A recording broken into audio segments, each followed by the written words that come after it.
And this is a government, on this instance, is simply deciding that it decides not to obey the law. It would cost $6 to $10 billion. It would only save commuters 30 seconds. That makes no sense financially. It makes no sense environmentally. The politicians of today focus much too much on what's happening right now rather than what's going to happen down the line. From the Zoomerplex in historic Liberty Village, the Zoomer with Marissa Lennox.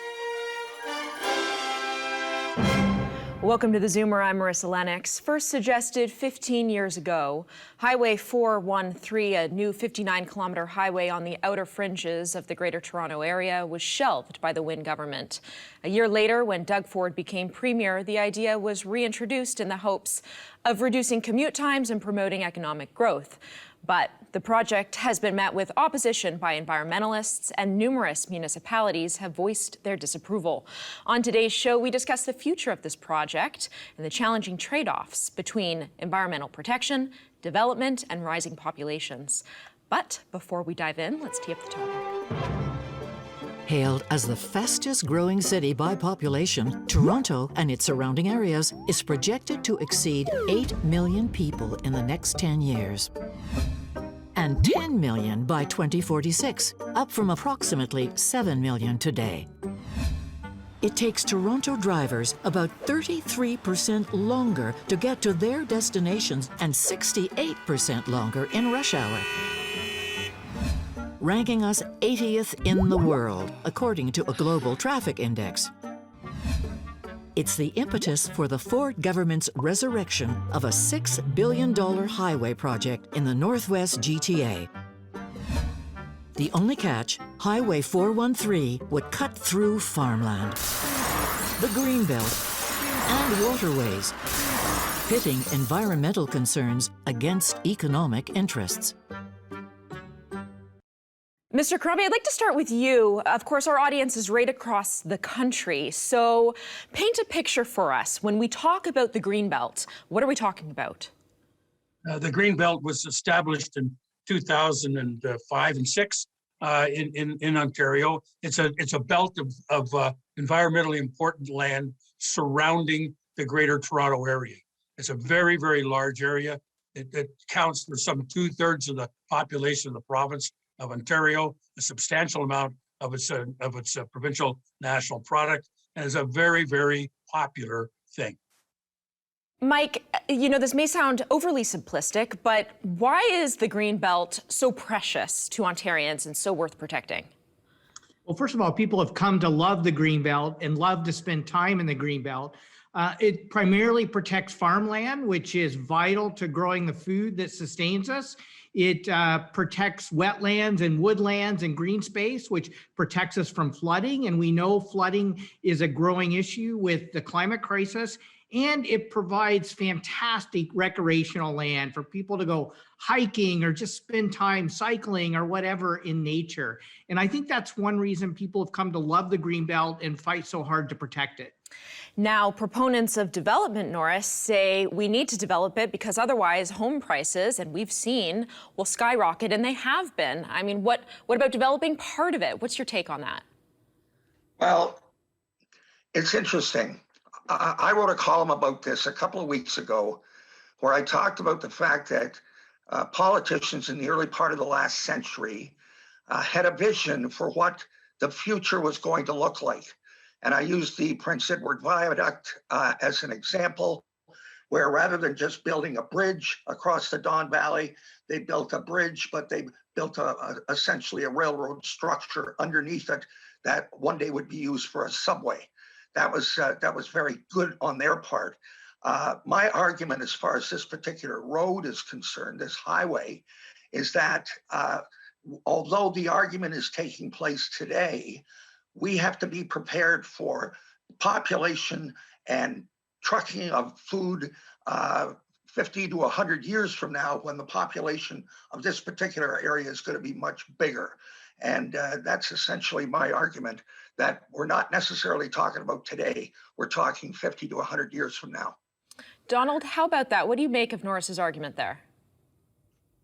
I'll focus on the area that I'm more concerned or most concerned with, I was on the Greenbelt with Mr. McGinty, and my focus is on the fruitlands and the vineyards in Niagara, which at the time that we were on the Greenbelt was designated as a permanent Greenbelt. And the problem is that we've had this migration of construction highways all the way down the QEW going to Niagara Falls. And recently, as we've all heard, as Mike referred to, the migration of people has started, and it's unbelievable. The prices of land here is getting out of hand. The last vineyard that sold, open land, no vineyard, 60,000 an acre. I just saw a listing for 300,000 an acre for open land. That's not sustainable by agriculture. So that pressure has got to be relieved. And so the whole idea of this preserving the Greenbelt as a whole, my particular focus on the fruitlands, and I've got what'll probably sound like a fairly controversial discussion. I'd rather present a solution than just argue with Mr. Ford and the MZOs and this particular 413. I'm talking about 50 to 100 years out for the peninsula. Let's do a strategic plan. Let's move on the highway that Premier Harris proposed 20 years ago because of the pressure on the fruitlands. It's called a Mid-Peninsula Corridor. So I'm saying if you want to build a highway, build one that's functional, going to take the business to Fort Erie, cross that new bridge that's going to be built whenever we get around to doing that. And you could create a whole economic corridor. So if you want to do economic development, do it on lands that are less suitable for agriculture. And we'll bring in the Ministry of Agriculture. I've spoken to the deputy and said, look, let's do a full assessment, not only in the environmental issues, which are now very, very front and center with climate change and people's concern about the environment, but also the natural resources and what agricultural land up there above the escarpment. And it's hard without a map to sort of illustrate to people where I'm going, but the people in the area in the Greenbelt understand exactly. And I can give more detail, but we can cover it better on another subject matter. Well, and we'll get into some of the solutions a little bit later in the show. But Mike, I just wanted to ask you, the government of Ontario has announced plans to expand the Greenbelt while still moving forward with that $6 billion project we talk about, Highway 413. Are you happy to see them consulting on this? Do you have any concerns about this process? What's your take? Well, I'm absolutely happy that we're having a conversation about expanding the Greenbelt. You have David Crombie, the appropriate person to have on to talk about that, because the Crombie Commission report outlined a great way to expand the Greenbelt to particularly protect our waterways. But the bottom line is if you're going to expand the Greenbelt, you've got to protect the integrity of the Greenbelt as well. This Highway 413 would pave over 2,000 acres of prime farmland, 400 acres of Greenbelt land. It would pave over wetlands that protect us from flooding. It would cost $6 to $10 billion. It would only save commuters 30 seconds.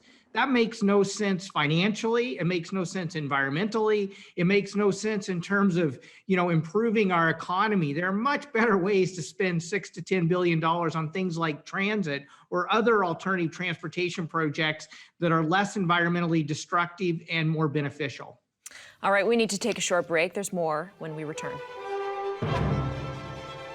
All the power now rests in the hands of the minister, which is incredibly dangerous.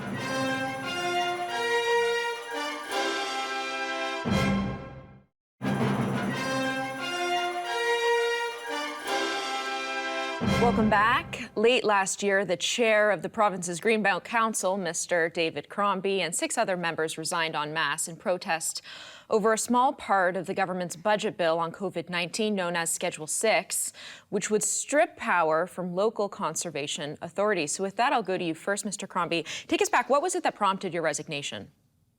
Well, as you point out, it had to do with the undermining of the authority of the conservation authorities in Ontario, which have been around for 75 years, and is the envy of in North America. It's one of the great inventions of the Conservative government of the day. Secondly, was the building of 413, and 413, of course, it's worth reminding us that when the government canceled it in 2018, it was following an independent report that said it was of little or no transportation value. That was really important to understand. Well, at the same time, as Mike points out, it was destroying vast areas of agriculture and really sensitive and important environmental lands. And then finally, the absolute weaponizing of ministerial zoning orders, which buried the planning law in favor of ministerial decision. All of those decisions were we advised to get the government against. And when they decided not to listen to us, we had only one choice, and that was to resign, which we did. You know, Mike, under the new rules, the Minister of Municipal Affairs is given more power to fast-track development. This is sort of what Mr. Crombie was just talking about, and through a process called ministerial zoning orders. And I don't want to get too into the weeds here, but can you explain for our audience in practical terms what that would look like, what that means? So historically, MZOs have been used to expedite the planning process. And sometimes it's to address an emergency situation. So when we had the tragedy in Elliott Lake, it was to build a grocery store really quickly because the community needed it. But historically, it's always been in compliance with the provincial policy statement, which is the planning rules in Ontario, and with the rules established by conservation authorities. So what the government has done, what they did in the bill that Mr. Crombie refers to is they exempted MZOs from conservation authorities and gave the minister the power to direct conservation authorities to issue a development permit, even if it was dangerous and irresponsible development permit. They've exempted MZOs from the provincial policy statement, which basically says the minister doesn't have to obey any planning laws in Ontario if the minister so chooses not to. So it's unprecedented to give one individual in our province such extreme power. But don't conservation authorities have the power to make conditions still when these MZOs are issued? The minister can direct them to the minister makes the direction of whether there's conditions or not. So all the power now rests in the hands of the minister, which is incredibly dangerous. I mean, conservation authorities follow science and evidence. They're not anti-development. It's just about putting development in the right places. So we protect people and communities from things like flooding, or that we ensure that we have the wetlands in place to filter and clean our drinking water. Norris, do you share in these concerns that Schedule 6 will put environmental and land use planning at risk in Ontario? Sure. Oh, sure. And I can understand what Mr. Crombie and what Mike are saying. I think it's appalling. A lot of the things that this government has done so far as governing. There was a reference a few moments ago to a study that was done that Premier Wynne accepted and essentially killed this highway back in 2018. I again am making the point that right now, today, you could probably make the argument that this highway is not necessary. 50 to 100 years from now, and we can talk about transportation generally here. Today is one thing, 100 years from now, it's a completely other thing.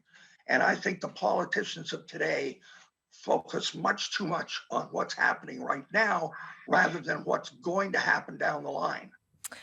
You know, Donald, Norris makes a point that these things, they are related, and we are talking about Highway 413, which would cut through the Greenbelt, and some of the concerns there too.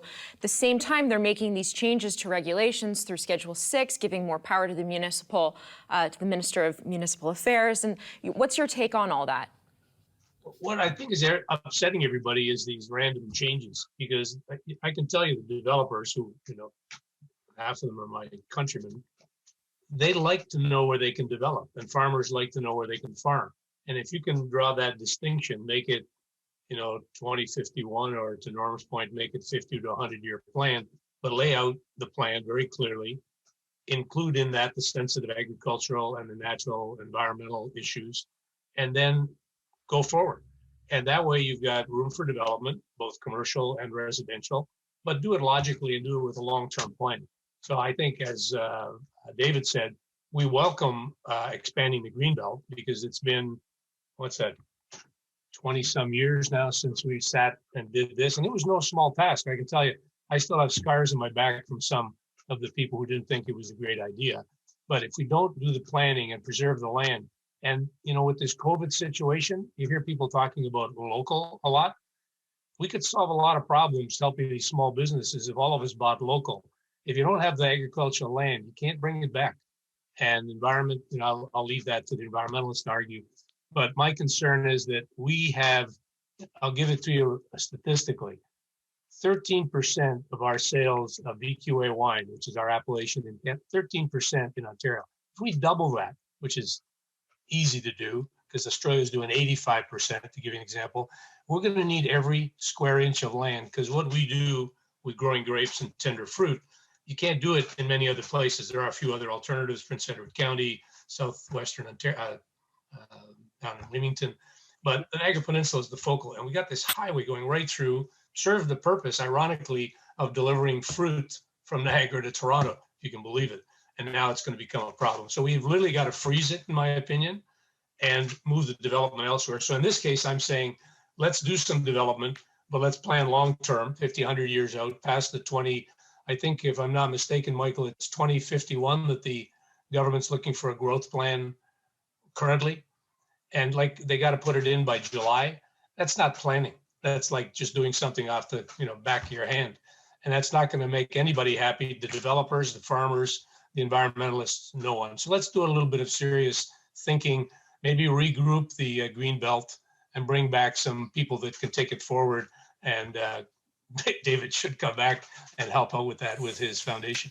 All right, we've got to leave it there. We'll pick up this discussion on the other side. Don't go away. Development is all about the future. You don't do that by building a highway in absence of any kind of planning for any land development in relation to it.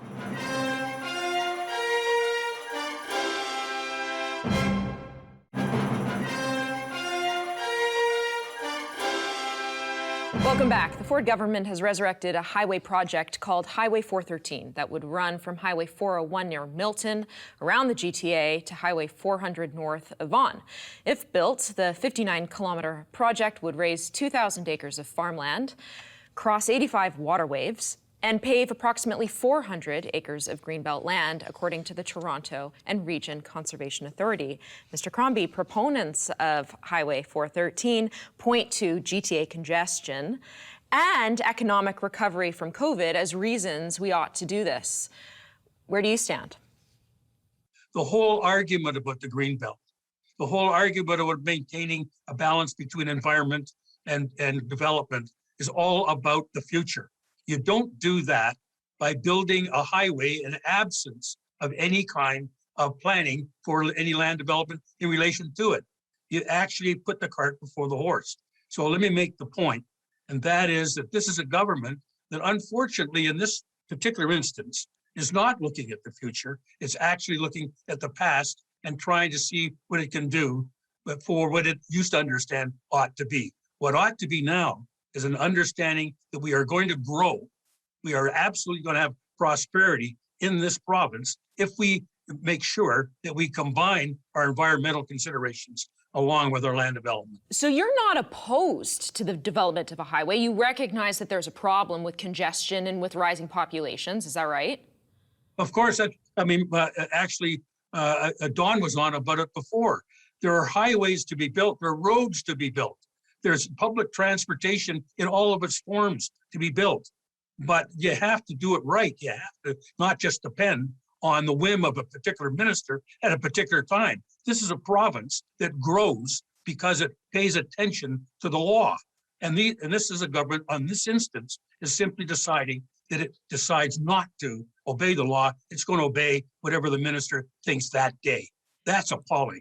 Donald, were there not alternative routes proposed that didn't cross through the Greenbelt and disrupt farmland and families and businesses like yourself? Well, there's the issue, as David said, we are going to develop here. I mean, we're fortunate in Toronto. Somebody told me that we got more cranes in Toronto than the rest of the country, the rest of the world for that matter. So yeah, there's transportation requirements. I'm always puzzled why the Ministry of Transport can go ahead and spend billions of dollars every time I drive down the QE, I crawl down the QE to get to Toronto because I can't get there anymore. I don't even go unless that flight comes back. And the problem is that you need this infrastructure. But as David said, plan for it. Back when we did the Greenbelt 20 years ago, And when Harris proposed this mid-peninsula corridor, that's planning. But let's get on with it. Let's continue that kind of planning. Bring the professionals in, not at the whim of, the flavor of the month highway, and make it a long-term plan, 50 to 100 years. There's been an example, Raymond Moriyama, we all know the architect, the famous Canadian architect. He did one for Niagara Falls. Let's do one for the southern Ontario, because projections for growth here are going to be phenomenal, and we need to address it right across the board. Norris, do you share in their concerns? Because I know you're a public proponent of this highway. Do you have any reservations, or do you share in any of the concerns that are being voiced by Mr. Crombie and Donald here?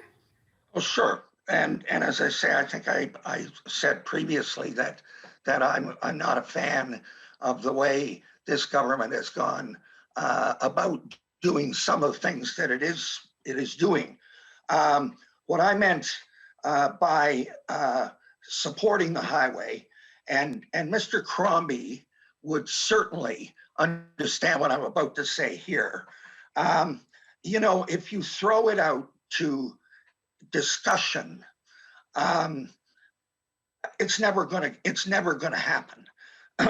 Right now, Stephen Del Duca is the leader of the Liberal Party, has already come out and said, regardless of what happens, if he wins the next election or when he becomes premier, he's going to make sure that this highway is never, ever built. And I think that, that's unfortunate to hear, because I don't think that he's thought it through. Perhaps the route of this highway has to be re-examined. However, I think there's a lot about this highway people aren't necessarily sure about, aware of. There will be rapid transit down the median of this highway. It's not just going to be a highway. It's going to be a combination of high-speed rail and trucks and cars. But as I say, sometimes there's got to be a little. Although again, I want to emphasize that I don't like the way this government has gone about it, but perhaps a little dictatorial is going to be better than everybody talking about it, because, as I say, then we'll just get lost in a quagmire and nothing will ever happen. And I think that there is some truth to that. But let me ask, Norris, are you a proponent of the route, the existing route that goes through the Greenbelt? Well, that's a tough question.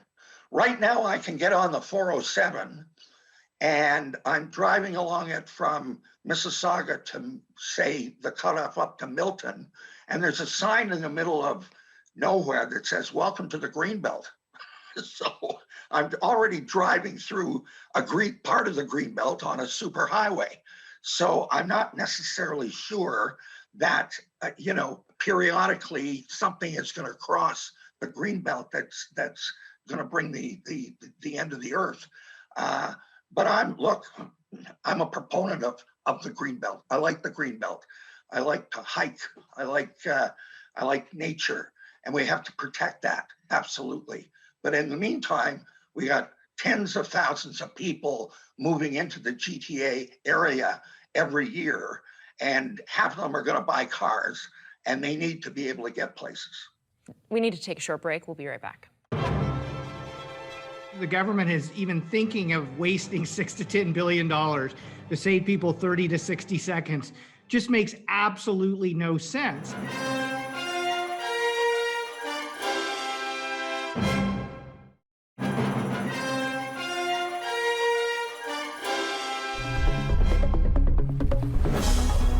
This beautiful stretch of the Credit River here in Halton Hills could soon be disrupted with asphalt and concrete. That is, if the Ford government gets their way and builds a massive 400 series superhighway just east of here. And as you can see by our Z News drone, that means bulldozing through thousands of acres of prime farmland, waterways, and the Greenbelt. This river valley that you see right here, the Credit River Valley, is actually Greenbelt. A developer couldn't come in and build on it, but the Ministry of Transportation actually can. The proposed route of Highway 413 would go from close to around here, which is where the 407 and the 401 meet near Milton, and then it would kind of wrap around Caledon and go up to Vaughan and then hit the 400. It's really difficult to think about how this river is going to be treated when they build a massive highway interchange over top of it and dump a whole bunch of salt right into it. The government doesn't have money to pay for paid sick days or long-term care staff, but it has $6 to $10 billion to build a highway that will pave over 400 acres of the Greenbelt and 2,000 acres of prime farmland to save commuters 30 seconds. I live in Bellefontaine, which is in the headwaters, which is part of the Niagara Escarpment, and we have a lot of aggregate extraction in my neighborhood. So to build the 413, a lot of that material will be coming from our neighborhood and our community. It's very concerning that most of the developers that stand to really benefit from this highway have directly contributed to the Ford government. I'm outraged and I'm opposed to the highway because it will impact me personally, but I'd still be imposed even if it was 10, 15 kilometers away. I mean, there's no need for it. It's going to slice through Calgary. It'll be kind of a Berlin Wall. Why not use the, I've heard $6 billion to $10 billion, and invest that in public transit? We are GASP, Grandmothers Act to Save the Planet, and we're here because we're very concerned because of our grandchildren. We care about leaving a green legacy. There are better options available to us rather than another highway. We can extend public transport. We can see if a subsidy for trucks is available on the 407. Many, many other options. To learn more about the proposed superhighway and how you can take action, visit stopthe413.ca. Here on the banks of the Credit River in Halton Hills, I'm Darren Maharaj for theZoomer. Thanks, Darren. We've been discussing the Ford government's proposed Highway 413 and the challenging trade-offs between environmental protection, development, and rising populations. Now, Mr. Crombie, the government has said that it would conduct an environmental assessment of the project. Is that sufficient for you? Is that just lip service? Well, I don't know their motivations. Environmental assessments can, of course, be useful. For me, and I have to be honest and clear about it, my judgment is that this is a highway that is not necessary. I think there was a report, as I mentioned, that said no, and I think upon that basis, the government said no, of the government of the day. Secondly, do not underestimate the environmental damage done. The report of the Conservation Authority, the Toronto Conservation Authority, was devastating, and it's why it opposed the highway. It's also one of the reasons why both Peel, Mississauga, Brampton, other increasing municipalities are opposing it. I mean, and there's a final one too. Let me hitchhike on a point made earlier, I think, by both Don and Norris. It's a lot of money. There's $6 to $8 billion. We're coming out of a pandemic, and we're going to be looking for every penny we can. So they got to be bloody sure, and I think they're not. They're just doing it for other reasons. They can't be sure that they really want to build this highway. They should be looking at 407 with a little imagination. Buying it back, perhaps? Though they do say that the building of... Even its use. Norris uses it, and he can tell you that it's underused. Yeah. Well, we have an underused highway in the neighborhood. They do say... Can I interrupt? Can I interrupt for 1 sec? You most certainly can. Thank you. Everybody and their dog seems to be against a relatively small stretch of highway, 57, 60 kilometers or something.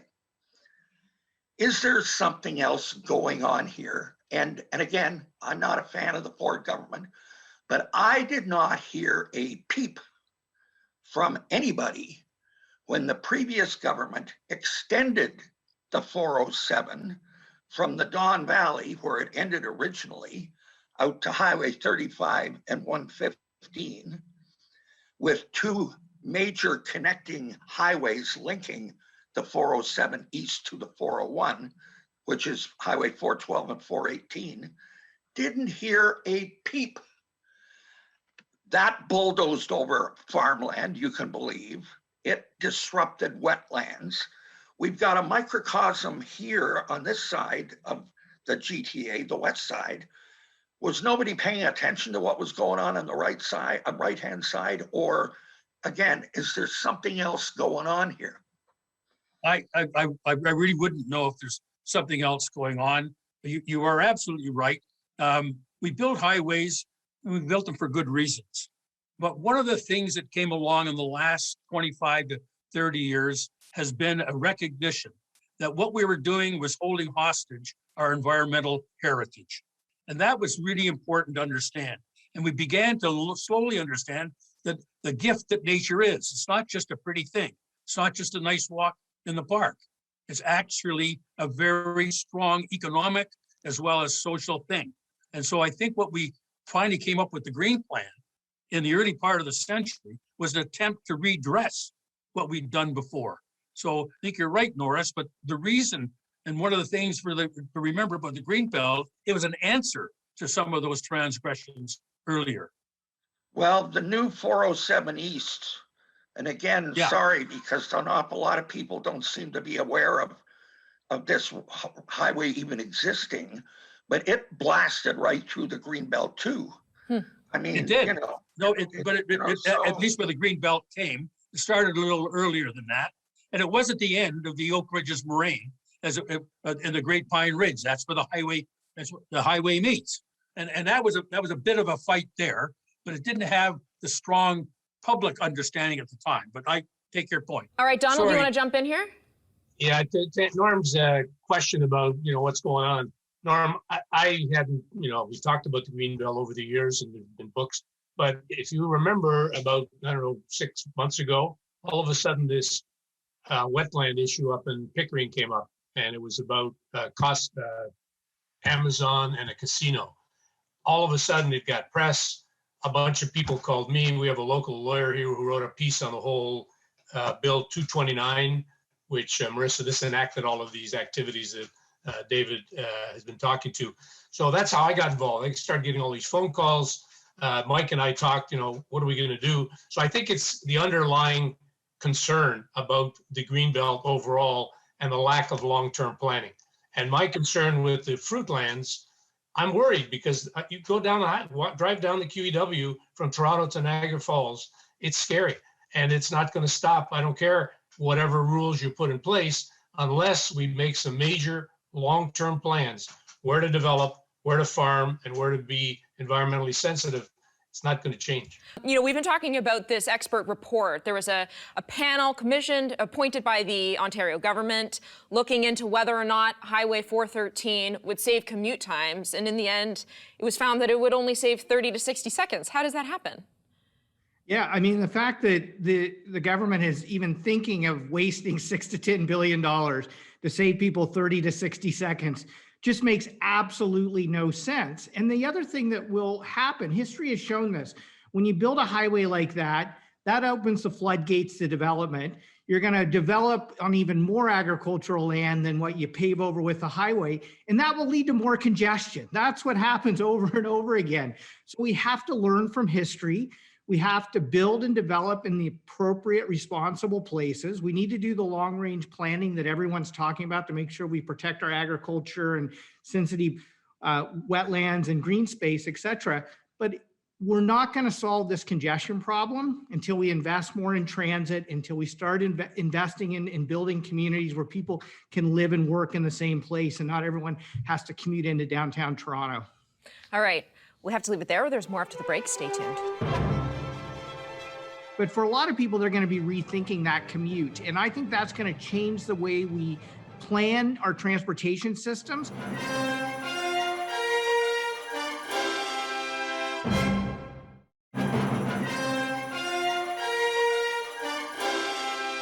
All right, welcome back. Nearly every municipality along the proposed Highway 413 route has either yanked support or joined calls for the federal government to step in. So where does this leave the $6 billion project? Donald, will public opposition be enough to put a stop to this?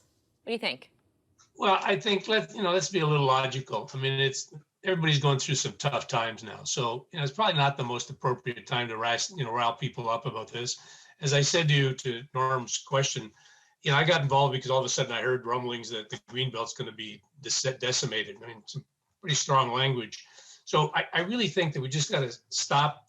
You know, it was 20 years ago, David, there was a review, I can't remember when, but there was a review of the Greenbelt and this white zone, which I don't know how much of this 413 goes into the white zone. But when I was on the task force, we left that because Toronto was at the time, it was moving along. But think about it, 20 years ago, we weren't rocking and rolling like we are now. Toronto's gone ballistic. In the case of the 413, it's just the wrong time to do it. And I'd love to have the $6 billion to transfer it over to an extension. And I'll get support for the east, what do we call it? The east extension of the 407 that'll go all the way to Fort Erie with economic development, proper planning for, you know, many, many years to come. You know, Mike, I think we all agree that there's an issue here with commuter times. I certainly do. It takes me a heck of a long time to travel in from Oakville into the city. So what's the alternative, though?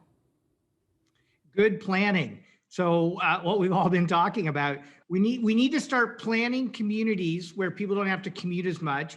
We have to invest more in transit. There's huge opportunities, all day, two-way go. And then the final thing that we have to start looking at is, how is the pandemic going to change the way people work? For a lot of people, they're going to be rethinking that commute. And I think that's going to change the way we plan our transportation systems. And we have a limited amount of money, and we need to deploy that money strategically, thoughtfully, and smartly. But Norris pointed out in the last segment, Mr. Crombie, planning it takes time, it gets bogged down, and then in some ways you just need a decision to be made. For sure you do. But actually, I think Norris started it off quite properly, lamenting the fact that we didn't have the same kind of imagination about the future that they did when they built the trainability underneath the viaduct on Bloor Street. And he's right. But it's interesting to remember that the people who actually did that planning were using a technology that heretofore it was just brand new.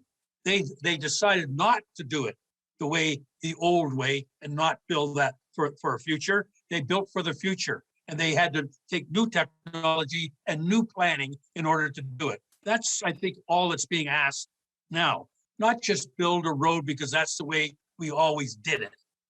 We now need to look at that in an entirely different context in the 20th century post-pandemic. And that's what I think is being begged for the government to do. Norris, you talked about at the beginning of the show how we haven't been planning for the future, and 100 years from now, what does it look like? If Highway 413 is built, does it solve some of those issues? Or are we still 100 years from now where we are today? Well, first of all, I think it would solve some of the issues, but it certainly wouldn't solve all of the issues.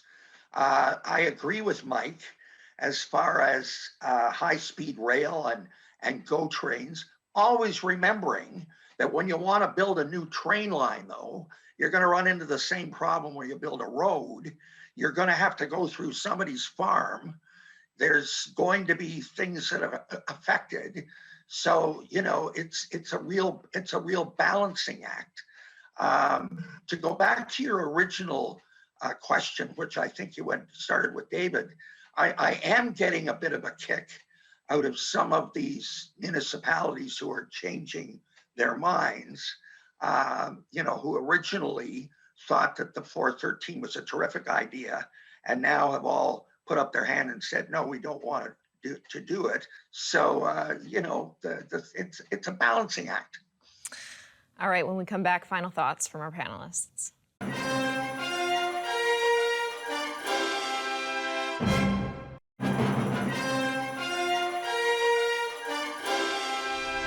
Welcome back with only a few minutes left. Panelists, will you leave us with some of your final thoughts? How about we'll start with Mr. Crombie. Norris is absolutely right. We need to make sure that we're looking down the future, not at the past. Secondly, Donald, he's opposed to this because he thinks there's better ways to build highways with the money. That's really what he thinks.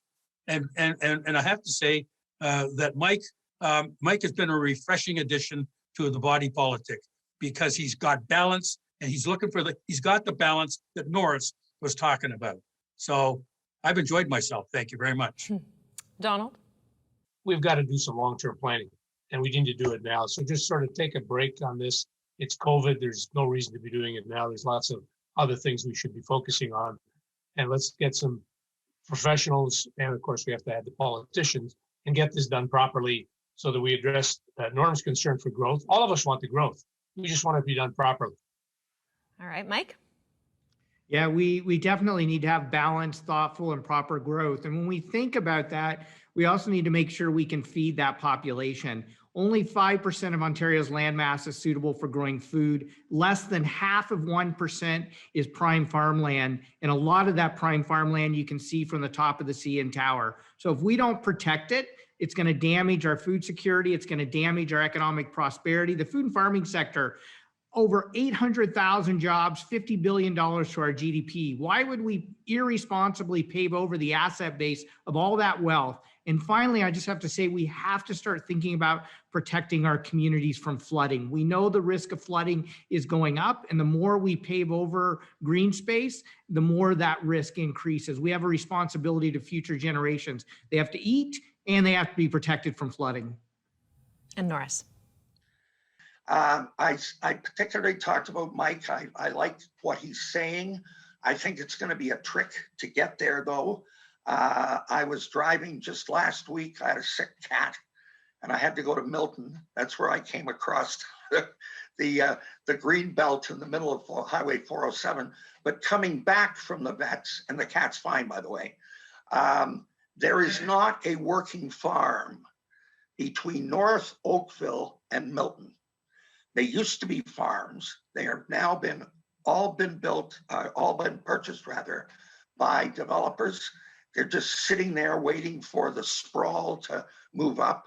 And so, if we're going to do that sort of long-term planning where we're going to kind of create, little municipalities surrounded by lovely family farms, we better get at it because it's rapidly disappearing. All right, that's all the time we have. Thank you so much to my panelists for being here and to you at home watching. We'll see you soon. For now, it's time to zoom out.